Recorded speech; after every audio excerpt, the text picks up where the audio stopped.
सरकार की मंशा, मोदी सरकार की मंशा, गृह मंत्री की मंशा, अमित शाह की मंशा किसानों के समस्याओं का समाधान करने की नहीं है, उनके साथ खिलवाड़ करने की है, उनकी भावनाओं के साथ खिलवाड़ करने की है, उनको लाठियों से पिटवाने और आंसू गैस के गोले उनके ऊपर बरसाने से है।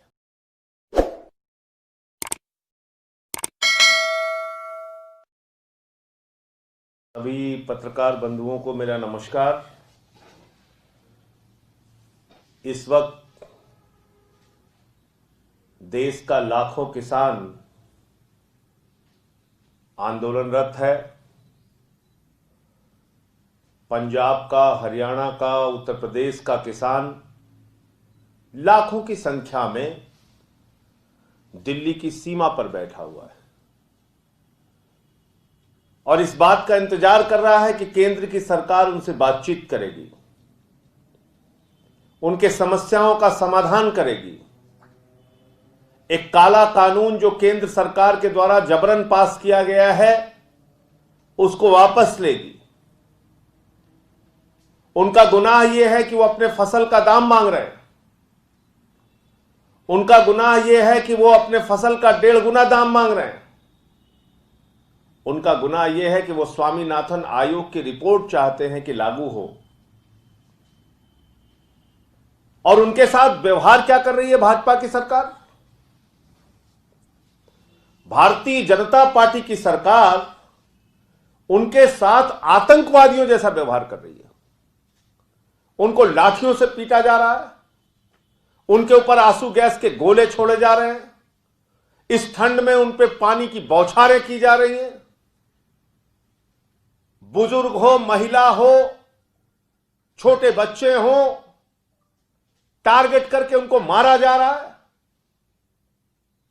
और उस किसान को आतंकवादी कहा जा रहा है जो किसान आंदोलन पर बैठा है और उसका बेटा सुखबीर सिंह देश की सीमा पर भारत माता के लिए शहीद हो जाता है। शहीद सुखबीर सिंह के पिता को, जो एक किसान है, जो इस आंदोलन में शामिल है, भारतीय जनता पार्टी आतंकवादी कहती है। शहीद आजम भगत सिंह के वंशजों को भारतीय जनता पार्टी आतंकवादी कहती है। शहीद उधम सिंह की वंशजों को भारतीय जनता पार्टी आतंकवादी कहती है।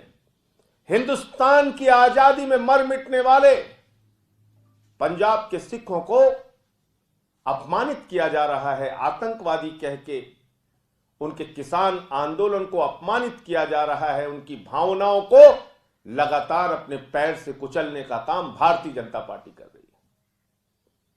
और इतनी दुश्वारियां झेलने के बाद उनसे ऐसा व्यवहार किया गया कि जैसे वो दुश्मन देश के नागरिक हों, रास्ते कटवा दिए गए। इतनी दुश्वारियां झेलने के बाद जब वो लोग दिल्ली की सीमा पर पहुंच गए तो कल हमारे देश के गृह मंत्री अमित शाह जी प्रकट हुए। और प्रकट हुए मैं इसलिए कह रहा हूं कि ये लोग गहरी नींद में सो रहे थे, कुंभकर्ण की नींद में सो रहे थे, आंख पर पट्टी बांध के धृतराष्ट्र बने हुए थे। इनको किसानों की पीड़ा दिखाई नहीं दे रही थी। कल वो प्रकट हुए, उन्होंने कहा आप बुराड़ी ग्राउंड में पहले आइए, तब हम आपसे बात करेंगे। इतनी असंवेदनशीलता, इतनी शर्तें, इतनी तानाशाही, इतना अहंकार। जब इन किसान भाइयों का वोट लेने के लिए होता है तो इनके सामने जाके आप नाक रगड़ते हो। और गृह मंत्री जी अब जब वो आंदोलन कर रहे हैं अपनी मांगों के लिए तो आप पहले शर्त लगा रहे हो बुराड़ी आओ तब बात करेंगे। आम आदमी पार्टी और आम आदमी पार्टी के नेता अरविंद केजरीवाल जी और हमारी सरकार पूरी तरह से किसानों के साथ खड़ी है, उनके आंदोलन में उनकी मांगों के साथ खड़ी है और दिल्ली में हम उनका स्वागत करते हैं। लेकिन किसान जहां पर आंदोलन करना चाहते हैं, गृह मंत्री अमित शाह जी, आपको उनको आंदोलन करने की जगह वहां देनी चाहिए। और ये कोरोना का बहाना मत बताइए आप। कोरोना का बहाना बताकर किसानों की जिंदगी के साथ जो खिलवाड़ आप लोगों ने किया है काला कानून पास करके, वो मत कीजिए आप। क्योंकि कोरोना आपके लिए दिल्ली में होता है, लेकिन हैदराबाद में नहीं होता कोरोना। जहां पर देश के प्रधानमंत्री कोरोना की वैक्सीन देखने जा रहे हैं, आप हैदराबाद में जाके हजारों लोगों की वहां पे यात्रा कर रहे हैं, जुलूस निकाल रहे हैं, तब कोरोना नहीं आपके लिए।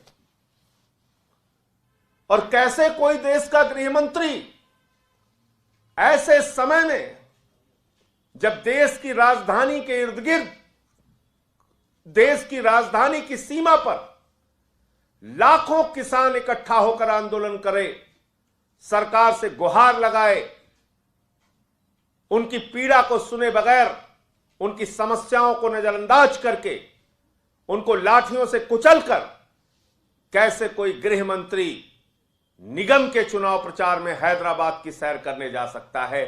इसका मतलब हिंदुस्तान की आजादी के बाद ऐसा गैर जिम्मेदार, असंवेदनशील और किसानों की समस्याओं से बेपरवाह गृह मंत्री हिंदुस्तान ने पहली बार देखा है, जो हमें अमित शाह के रूप में देखने को मिल रहा है। आप में जरा सी भी संवेदना नहीं है। आज एक किसान की भी मौत हो गई, किसान का बेटा सीमा पर शहीद हो रहा है, किसान आंदोलन में शहीद हो रहा है, और आप हैदराबाद की सैर कर रहे हैं। आपके पास 10 मिनट का वक्त नहीं है किसानों से बातचीत करने के लिए, उनके संगठनों से बातचीत करने के लिए, उनकी समस्याएं सुनने के लिए, काला कानून वापस करने के लिए। और ये काला कानून मैं बार बार इसलिए कह रहा हूं, जब संसद में भी ये पेश हुआ था तब भी हम लोगों ने इसका विरोध किया था, मुझे निलंबित भी किया गया था उस वक्त, और आरोप लगाया गया था कि मैंने माइक तोड़ा। आज तो गृह मंत्री अमित शाह जी से मैं पूछना चाहता हूं, किसानों की हड्डियां तोड़ी जा रही हैं, कौन निलंबित होगा? आपकी सरकार को कौन निलंबित करेगा? मैंने तो माइक तोड़ा था, आप तो किसानों की हड्डियां तोड़वा रहे हैं, उनको गुंडा कह रहे हैं, उनको आतंकवादी कह रहे हैं। आदित्यनाथ का एक मंत्री है, वो कह रहा है किसान गुंडे हैं। आप कल्पना कर सकते हैं कैसे हैं ये लोग, जो अपने देश के अन्नदाता को आतंकवादी कहते हैं, जो अपने देश के अन्नदाता को गुंडा कहते हैं, जो शहीद आजम भगत सिंह और शहीद उधम सिंह के वंशजों को आतंकवादी कह के संबोधित करते हैं, उन लोगों को आतंकवादी कहते हैं जिनका बेटा देश की सीमा पर भारत माता की रक्षा करने के लिए शहीद हो रहा है। और इन सब चीजों से बेपरवाह होकर देश के गृह मंत्री अमित शाह हैदराबाद में निगम का चुनाव इतना महत्वपूर्ण है इनके लिए? किसान की पीड़ा महत्वपूर्ण नहीं, किसान के मुद्दे महत्वपूर्ण नहीं, किसान की समस्याएं महत्वपूर्ण नहीं? तो अमित शाह को अपने सारे कार्यक्रम रद्द करके पहले किसानों की समस्या का समाधान करना चाहिए।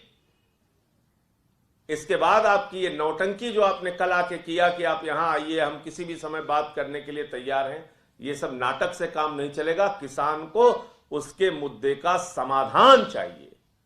और आज जिस तरीके से प्रधानमंत्री जी ने वक्तव्य दिया और उन्होंने इस बिल की तारीफें की हैं, उससे स्पष्ट है कि भारत सरकार की मंशा, मोदी सरकार की मंशा, गृह मंत्री की मंशा, अमित शाह की मंशा किसानों के समस्याओं का समाधान करने की नहीं है, उनके साथ खिलवाड़ करने की है, उनकी भावनाओं के साथ खिलवाड़ करने की है, उनको लाठियों से पिटवाने और आंसू गैस के गोले उनके ऊपर बरसाने से है।